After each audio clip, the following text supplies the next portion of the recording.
Un acte de foi dans le service public, c'est ainsi que Catherine Trautmann, ministre de la Communication, qualifie son projet de loi sur l'audiovisuel. L'opposition a déjà déposé 3 motions de procédure contre le projet, dont elle dénonce le coût et le manque d'ambition. Les grandes lignes du projet avec Dominique Martineau et Bertrand Lasséguette. 15 heures, dernière mise au point avant de monter à la tribune. C'est une Catherine Trautmann déterminée qui présente la 2e mouture de son projet comme un acte de foi dans le service public. Renouveau du service public, développement et régulation de l'ensemble du secteur, telles sont les idées forces de cette réforme qui conduira à une profonde modernisation du paysage audiovisuel. Cette modernisation, la droite la récuse.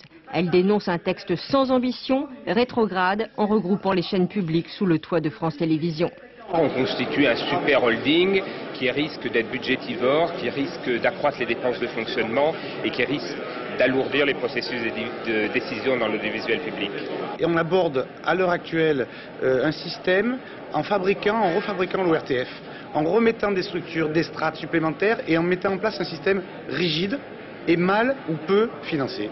Donc échec.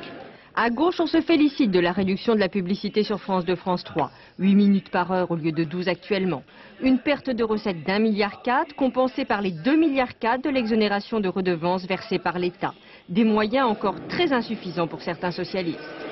Nous devrons franchir d'autres étapes si nous voulons renforcer, fortifier la télévision publique française pour lui permettre de lutter à armes égales avec les télévisions privées françaises ou avec les télévisions publiques étrangères. Très critiques, les Verts voteront le projet, mais ils le qualifient de bouée de sauvetage. Donc je crois qu'on assiste toujours à un déséquilibre assez criant entre le public et le privé, et on n'est que dans la première étape d'une réforme qui est encore à faire.